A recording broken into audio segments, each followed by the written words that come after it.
Bhagavate Vasudevaya. Om Namo Bhagavate Vasudevaya.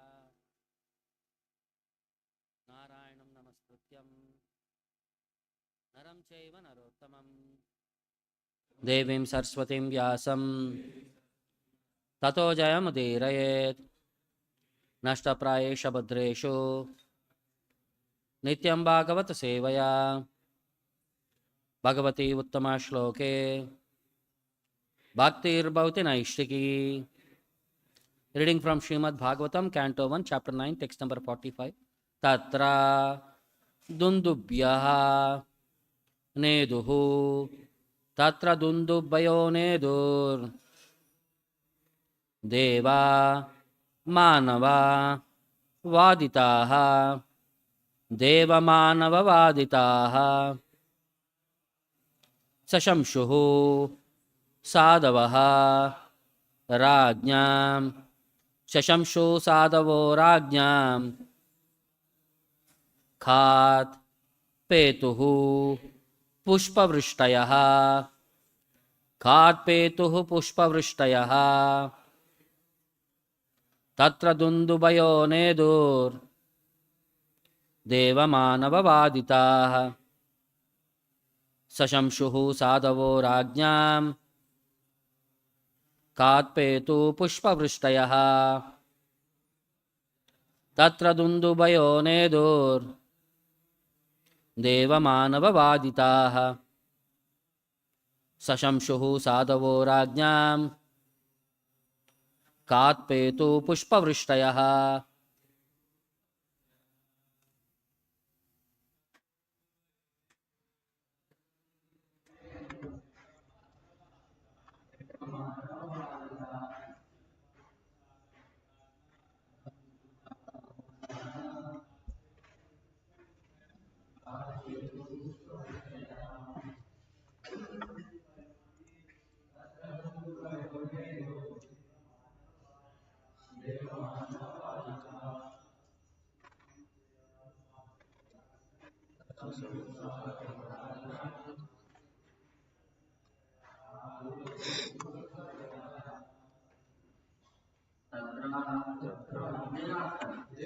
Dundubayaha drums Neduhu were sounded.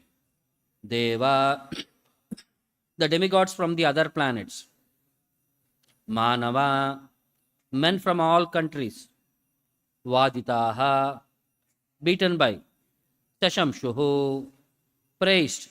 Sadavaha honest. Rajñam by the royal order. Khat from the sky. Petuhu began to fall. Pushpavrishtayah showers of flowers. Translation and purport by Vishwaguru Srila Prabhupada. Thereafter both men and demigods sounded drums in honor, and their honest royal order commenced demonstration of honor and respect, and from the sky fell showers of flowers. Please repeat the translation. Thereafter both men and demigods sounded drums in honor, and the honest royal order commenced demonstration of honor and respect, and from the sky fell showers of flowers. Purport by Srila Prabhupada. Bhismadeva was respected both by the human beings and by the demigods. The human beings live on earth and similar other planets in the Bhur and Bhuvar group of planets.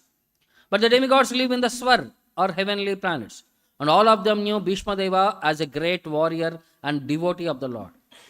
As a Mahajana or authority, he was on the level of Brahma, Narada and Shiva. Although he was a human being, qualification and power with the great demigods is possible only on attainment of spiritual perfection. Thus Bhismadeva was known all over the universe. And during his time, interplanetary travel was affected by finer methods than the futile endeavors of mechanical spacecraft. When the distant planets were informed of the passing away of Bhismadeva, all the inhabitants of the upper planets as well as of the earth dropped showers of flowers to show due respect to the departed great personality. The showering of flowers from heaven is a sign of recognition by great demigods, and it should never be compared to the decoration of a dead body. The body of Bhismadeva lost its material effects due to being surcharged with spiritual realization. And thus the body was spiritualized, as when iron becomes red hot when in contact with fire. The body of a fully self-realized soul is not therefore accepted as material. Special ceremonies are observed for such spiritual bodies. The respect and recognition of Bhismadeva are never to be imitated by artificial means, as it has become a fashion to observe the so-called Jayanti ceremony for any and every common man. According to authorized Shastras, such a Jayanti ceremony for an ordinary man, however exalted he may be, materially is an offense to the Lord, because Jayanti is reserved for the day when the Lord appears on the earth. Bhismadeva was unique in his activities, and his passing away to the kingdom of God is also unique. Doesn't see Bhakti Vedanta purport. Om Ajnanatimira Jnananjana Shalakaya Chakshuram Militam Yena Tasmai Shri Gurave Namaha Nama Om Vishnupadaya Krishna Preshtaya Bhutale Srimate Bhakti Vedanta Swami Nitinamine Namaste Saraswate Deve Gauravani Pracharine Nirvishesha Shunyavadi Paschatya Deshatarine Jaya Shri Krishna Chaitanya Prabhu Nityananda Shri Advaita Gadadara Srivasadi Gaura Bhaktarunda Hare Krishna Krishna Krishna Hare Hare Hare Rama Rama Rama Hare Hare. So here we are seeing the passing of Bhismadeva. The last verse, he left his body, he became silent. Before that, he offered various prayers to Lord Krishna, who was personally present. He invoked various personalities to gain their favor. By seeing the Lord, he quit his body. As a great yogi quits his body. So next further what happened are the details here in these verses. Tatra dundubayo neduhu means there were drums, dundubyaha. Neduhu means they were sounded. When Bhismadeva left his body. Who sounded them? Devamanava vaditaha. There were demigods in the heavenly planets, and on the earthly planet there were all many men who all sounded these great drums. Sashamshahu sadavo rajna. And the honest royal order, they praised Bhismadeva for his glorious activities. They recognized his position. Kat petu pushpa vrishtayaha. And there were stars of flowers. Pushpa vrishtayaha. It was flowers are raining from the sky on glorification of Bhismadeva, appreciation of Bhismadeva. So with all these aspects, Prabhupada was explaining the glories of Bhismadeva. So much so that Bhismadeva was known all over the universes, not just in this earthly planet or not just within his kingdom. He was a great personality because he is one of the Mahajanas, of one of the 12 Mahajanas, on an equal level with Brahma, Narada, Shiva.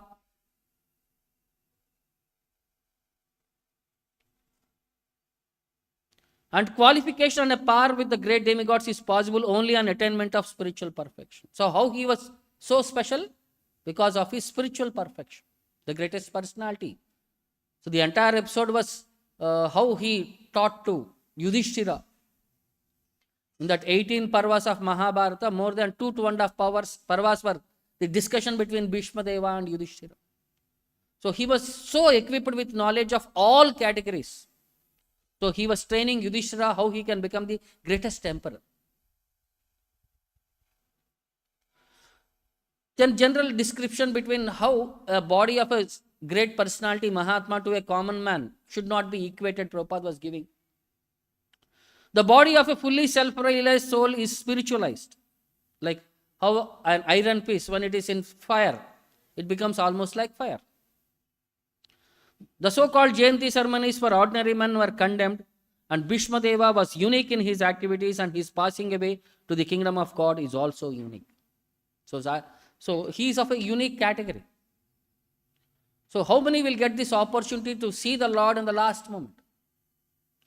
Because Bhagavatam and Bhagavad Gita clearly establish the goal of life is Ante Narayana Spritihi. If you can think of Narayana at the last moment of the life, your life is successful. But how to think of it? Is it possible? So then practical application, Krishna says, yes, tasmat sarveshu kaleshu mam anusmara. If you can always think of me, there is every chance that at the last moment you will be able to think of me. So it's not like overnight exam and tonight I'll do and tomorrow morning I'll pass off. Maybe very rare chance you can pass off, but spiritual life it's a endeavor. It's a lifelong journey. Maybe sometimes many lifetimes journey. It may not be of one lifetime also. So great personalities, they teach us how to quit this material body. Because everybody is afraid of death. Nobody wants to die. So how to face death and how to be, that consciousness at the time of death, how to be in a controlled situation. Because generally if we get to know, see, most of the times we are all very fascinated. When somebody sees palm and starts narrating, oh, you'll have this, you'll have this, you'll have this. Everybody becomes fascinated. We were also fascinated. At sometime one devotee was there in the folk, we were staying in the folk ashram. So he came, he started seeing everybody's hand and he started saying, oh, you will become a lifetime brahmachari. You will become a full-time missionary. So I was also inquisitive. I showed my hand. He said, you will become a full-time missionary only for 3 years. After that, you cannot become. And that whole day I am disturbed. And I am about to join in another 1 month. And he is saying, you will only for 3 years. You cannot become more than for 3 years. So then I became disturbed. Satyagaur Babu was there. I went to Satyagaur Babu and said, Prabhu, somebody saw my hand and he said, I am only for missionary for only 3 years. After that, what? He said, these lines are under control of Krishna. You don't bother. You do your duty and lines will change. That's what Krishna also promises. Karmani nirdahati kinchuta bhakti bhaja. When we all come, when kirtan is happening, we all clap our hands. What is happening? Anything is happening with us? Materially, you may say some acupressure you are doing, your body is becoming excited, you become spiritually enthused. But lines, when they rub against each other, lines change. This is the way how you can change your destiny, which cannot be changed any otherwise. Then one more option also they say, how your destiny can be changed. When you go to cow, and when you feed the cow with your hand, when it licks your hand, your lines can change. That's why people go and try to feed with their hand so that their destiny can be changed. So Krishna gives you an opportunity when you engage in his service. When you engage in his dear servant service, he gives an opportunity to change our lives. But as he predicted 3 years, there was some turmoil. I was always anxious. When will that 3 years finish? What will be my status? But things are going on. So this tension, anxiety, when you know your future, you will be very disturbed. If it is very pleasant way, everything is okay. But if it is not pleasant way, what? And not that we are all great personalities, that our future will be a royal road. It will be like a rainy season road with all potholes in our life. Because we have done so many bad karmas from time immemorial.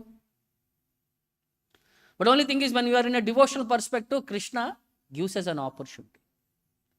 All these minute things will help us to overcome the situation, to keep the goal in visualization. So, Bhismadeva was giving an example how to be conscious while quitting the body. So, Bhagavatam teaches art of dying, not art of living. Everybody is living. But how to die, this is the biggest thing what nobody can teach us. Bhagavatam teaches, every character in Bhagavatam teaches how we have to be steady at the time of death. So what is so special about these pure devotees? So Prabhupada explains about the qualification of pure devotees in some purports and some lectures. The glories of pure devotees, he says. The pure devotees are so absorbed in thoughts of Krishna that they have no other engagement. Although they may think or act otherwise, they are always thinking of Krishna. The smile of such a Krishna conscious person is so attractive that simply by smiling he wins so many admirers, disciples and followers. The pure devotees, by their demeanor itself, they attract people. There was one devotee in 1970s. When he was asked how did he join ISKCON, He said one day he was passing on the road. There was a temple nearby. And Prabhupada just came to the temple. And the door opened from the car. And how Prabhupada royally came out of the car. Just by seeing that, he said, yes, he is the greatest person. He is a royal person. And he just surrendered. And he became devout. That smile, that attraction, that facial effulgence, all these things and all, they become fascinated. And he became just carried away. He said, he is my personality and I join.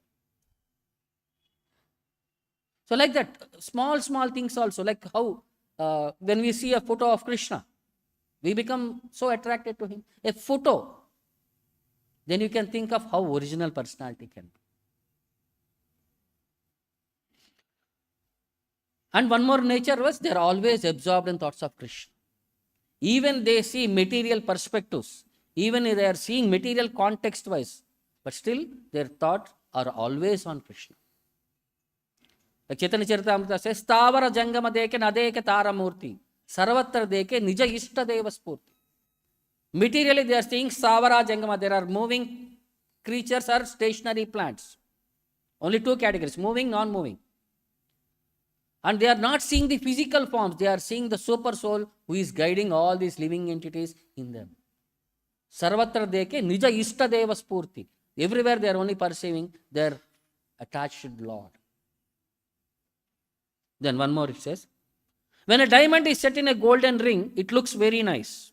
The gold is glorified and at the same time diamond is glorified. The Lord and living entities eternally glitter. And when the living entity becomes inclined to the service of the Lord, he looks like gold and Lord is diamond. So everybody wear rings. So gold ring with a diamond, when the diamond sparkles in the sunlight, it becomes very attractive. When the gold is very polished, it looks very attractive. The Lord is that diamond and we are all that gold. And if we can possess that Lord by our devotion, the Lord is glorified and the devotee is also glorified. A pure devotee cannot forget the Supreme Lord even for a moment. Similarly, the Supreme Lord cannot forget his pure devotee for a moment. It's the reciprocation. So there was one statement where all of us say, okay, Krishna, if you remember at the last moment, you'll go back home, back to God. What if by chance I could not remember the Lord? Whole life you have done endeavor. And the last moment, when you are asleep or something, you passed away. You could not remember the Lord. So then, in Varaha Purana, Lord Varaha says, Yati kapavatadi pittadi doshena jiva yadi nasmaret smarami aham. I will remember him. If by chance, with the distortion of kapa, pitta, vata, dosha, somebody like they would have gone into a coma where they have no control of body. If by chance he passes away in that situation, and whole life he has done his endeavor of remembering the Lord. At that moment, Lord Varaha says, I will remember him and bring him back. So what can be greater promise than this? You do your endeavor and Lord keeps his promise. When he says, I will take you back home, back to Godhead. And he commits by that promise. The next, for a pure devotee of the Lord, there is nothing beyond the lotus feet of the Lord. And the Lord knows such pure devotees do not wish anything more than that. The Lord also does not wish to be separated from the lotus hearts of those pure devotees. The furthest example is the Vrajavasis. Krishna, he stayed in Vrindavan for not less than 10-15 years. But after that, what happened to Vrajavasis? Nanda Maharaj, Yashoda, all the gopis, gopas, cows, calves, they were all very much attached to Krishna. But when Krishna left, he never came back. He had come back for only a couple of months. But always he was thinking of Vrajavasis. To mitigate their pain, he had sent Uddhava once to pacify them. Uddhava came to Vrindavan to give knowledge to Vrajavasis. But he became their devotee and he came back. He said, I want to become grass in Vrindavan. because the gopis were so exalted. I was asking you to give them the dust of their lotus feet and they are not ready to give. So if I become grass, they will walk on me. Automatically, the dust of their lotus feet will be on my head. So that was his prayer. Then he sent Balramji. Lord Balarama came to Vrindavan. He stayed for a few months to pacify them. And they all met Krishna again at Kurukshetra. For a few days they had their association. Then after Rajasuya Yajna, when Krishna killed Shishupala while he was coming back, when he killed Dantavakra, so Dantavakra was killed within the forest area of 12 forests of Vrindavan. So at that time Krishna stayed for a couple of months in Vrindavan. So, but still the devotees, they were always thinking of Krishna. They never forgot Krishna. And again there was one promise made by Krishna. He said, I will never keep 1 feet away from Vrindavana. Vrindavanam parityadya padam ekam na gachanti. I will not even spare 1 feet out of Vrindavana. But Krishna never came back. Now what happened to his promise? So Acharya say Krishna stayed in Vrindavan in the thinking of the devotees. Because Krishna is not different. When devotees are always thinking of the Lord, he stayed there in their thoughts. So that's why the Vrajavasis, they were always thinking of Krishna. And Krishna was always thinking of them. Wherever he is, he's always thinking of them. So there was one more incident also between the queens of Krishna and Draupadi. So when Krishna was with his queens, he used to always think of only Draupadi. The queens were wondering what special was there in Draupadi. Even though he is there with us, he is always thinking of his sister Draupadi. Why? What is so special? So at one particular occasion when all the ladies met, the queens asked Draupadi, what is so special of your devotion? Krishna remembers you all the time. Then Draupadi said, what do you think of Krishna? The queen said, Krishna belongs to us. He is my husband. He belongs to us. Then they asked Draupadi, what do you think of Krishna? He says, I belong to Krishna. Is there a difference? There is the biggest difference. The queens were trying to possess Krishna, control Krishna. But Draupadi is saying, I am servant of Krishna. Whatever Krishna likes, he can do with me. This is the complete surrender principle. Because of her complete surrender, Krishna was always by her side. Every situation, he was taking care for her. Like when that sari was ripped off of Draupadi, Krishna came there with unlimited sari. Nobody could expect in that situation. It is out of box solution for that. Because husbands were there, they could not do anything. The family elders were there, they were all silent. And she tried her endeavor to hold on to Dushashana. At one particular point, she realized she is not in match. Then she remembered Lord. She said, only you can protect me in these circumstances. Nobody is there. With everybody, all my people surrounding, and nobody can protect me. When she raised her hand and she said, my dear Lord, I am completely surrendered. Now it is up to you to keep my mana, my respect. The Lord immediately gave unlimited sari. And before that situation, it is said Krishna tested her. One day when Krishna was having food in the house of Yudhishthira Maharaj, he was eating a fruit. So when he was eating a fruit with his chaku, his finger was cut while chopping the fruits. So what will mothers do whenever something happens? They immediately tear their sari, the end part, put some turmeric and do a bandage. So immediately Draupadi did that. And she is a queen, royal queen. And immediately her sari she tore up and put some turmeric and she bandaged to Krishna. And Krishna said, I will reciprocate to you for every thread in this sari. So how many threads are there in a sari? That's why you get unlimited sari. So for anything to happen, Krishna always tests his devotees to see their sincerity, commitment. When they are so committed, Krishna will come back in a bigger way.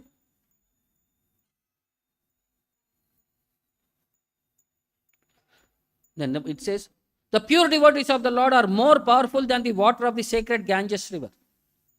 One can derive spiritual benefit out of prolonged use of Ganges water, but one can be sanctified at once by the mercy of a pure devotee of the Lord. Now, comparison, everybody is a pure devotee, but again, gradations are there. The Ganges water, which is emanating from the lotus feet of the Lord, everybody wants to go take bath. Everybody wants to become purified. So whenever these special occasions happen, people go take bath in lakhs in Ganges water. And when you take bath, you leave all the unwanted karmas into that water. Then the rivers, they become polluted by these unwanted karmas. They say, they pray to the Lord, how we can be purified? People come and dump all their karmas here. So how we can purify? So then Lord says, whenever pure devotees of the Lord come and take bath, they cleanse these rivers. So they are much glorified. They are much special. So Chaitanya Mahaprabhu says, Sadhu Sangha, Sarva Shastra Koi, Lavamatra Sadhu Sangha, Sarva Shuddhi. So for a person to become purified in Ganges water, he has to take many times taking bath. See, not just go take bath and come. We say we become purified. The consciousness has to be purified. The endeavor, a person, what he is trying to do is to quit that consciousness. Most of the people, we think we go for a pilgrimage and we say, okay, we are done with the process, we have done pilgrimage, we took bath. No, the personality has to change, character has to change. That's where the purification is. But a momentary association of a pure devotee can change a personality. Like we all got in touch with Prabhupada somewhere. One moment association, either by book, by his lecture, by his various aspects. That one started a change within us. We all got attracted to now Krishna conscious perspective. Like there was an old man who was very much into business. So everywhere, every time he was looking for an opportunity, how to make money. His children thought now he is an elderly man, he should retire. Now he should focus on spiritual aspects. So they tried to persuade him to do various aspects, but he was not ready. Finally, they resorted to one person, one spiritual sadhu. They said, sir, we will give you so much money. Please get our father detached from this business angle. He is becoming too much day to day connected to this business. He is an elderly person, 70, 80 years old. Now he should think of spiritual life. So the elderly man took him to various places of pilgrimage. Everywhere they were going. But this businessman, his mentality has not changed. So finally, when they came to Kashi, had darshan, and they came out, there was Manikarnika Ghat. In Manikarnika Ghat is very famous because 24 hours there will be burning of dead bodies there. So when he saw that situation there, then he fell down and he started crying. So Sadhu thought, okay, there is a change in him, there is some repentance. Finally, he had seen where destination of a person. Whole life you work and you will come and die here. Then he asked her, what happened? Why are you so overwhelmed? Why are you crying? He said, my life I have wasted. I was doing cloth business. Cloth business means people will come to me only when there is a happy occasion or a sad occasion. But here I see continuously people are dying. If I would have put my business here of wood, I would have got much more business here. Again, the personality will never change. So such is the situation. People, when you become attached to material things, you can never come out of it. That's the problem. That's why Krishna is saying you have to be forcefully to be detached. Or else what happens? We'll be in that cycle. We'll be going on, running around.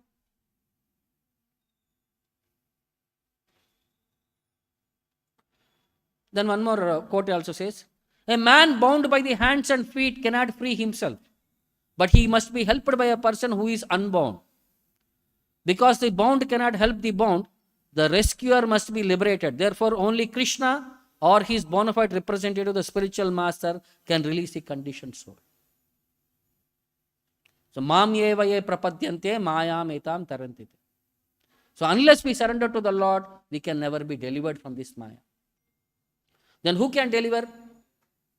Maya, if Krishna is also bound by maya and every jiva is bound by maya, nobody can deliver us. Only those beyond maya can deliver us. That's why when somebody is tied, only he can deliver. So there was one father and son who were in a kingdom. Father was a minister.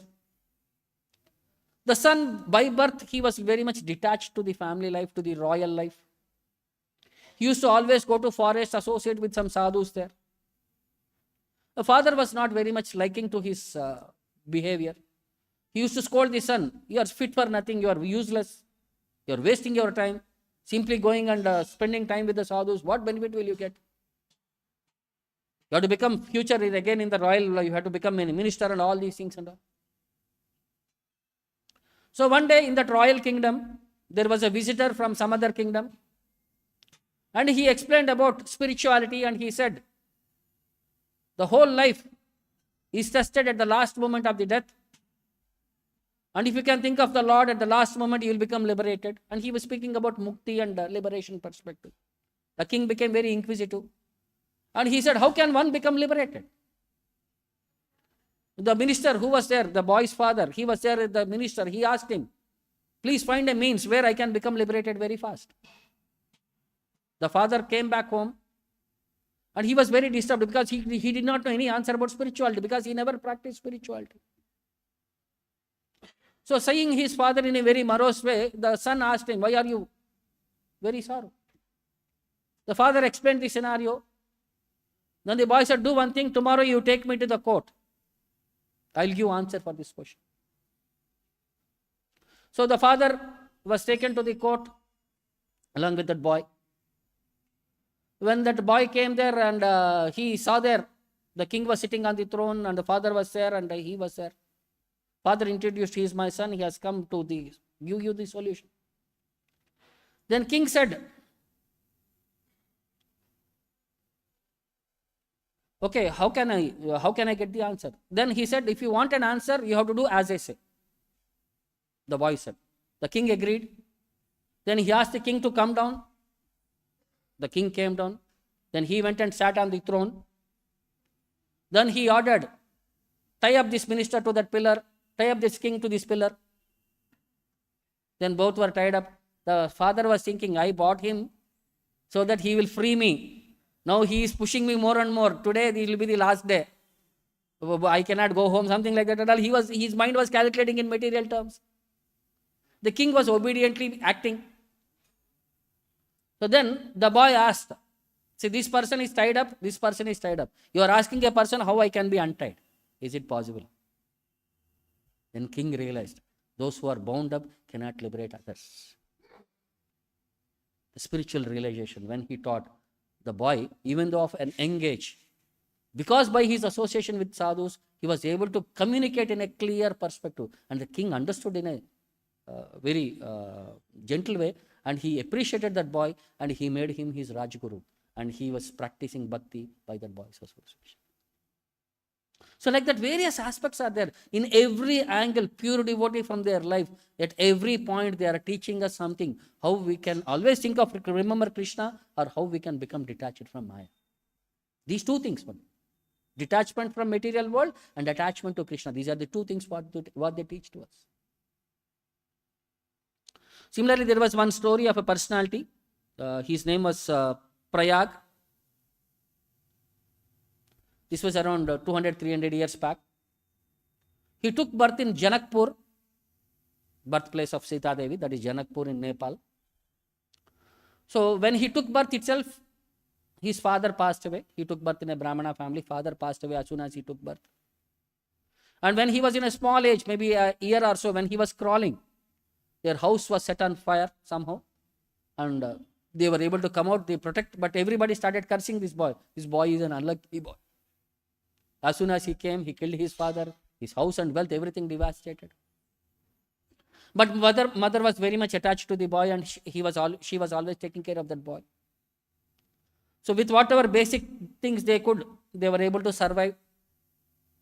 So when this boy was around 4 years or 5 years old, one day when he was playing with his friends, so that day was Rakhi festival.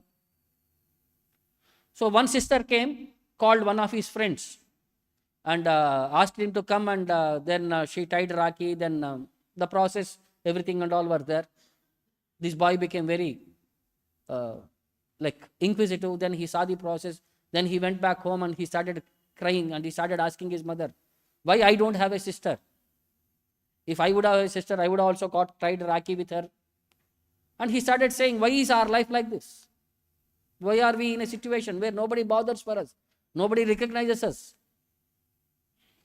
When he started crying in very piteously, mother also said, no, actually you have a sister and you have a brother-in-law. And she said, your sister is Sita Ma and your brother is King, Lord Ramachandra. Because she stays in a different kingdom and sister is very busy attending to the husband, she could not come. So the boy became very happy. Small boy, 5 years old boy. Oh, I have a sister and she's a queen. And my brother-in-law is king. So he became very happy and he said, okay, but one day he was insisting when some people were going to the Ayodhya for darshan. He said, I want to go and see my sister and see my brother-in-law. Mother also thought maybe one day when he visits there, mind will be little peaceful and he'll become little sober. So she went to the nearby houses, begged some rice flour, and she made some laddus out of that rice flour. And she gave him that pack and she said, please share with your sister and brother-in-law. So he packed and he was very happy. And the whole thing, they were all singing bhajans and everything and all. He was accompanying them. When he came to Ayodhya, he saw the busy streets there and everybody were in their own world. So everywhere he was saying, I came to my sister's place. He was saying, do you know where my sister lives? He was asking everyone, where is my sister's house? Where is my sister's house?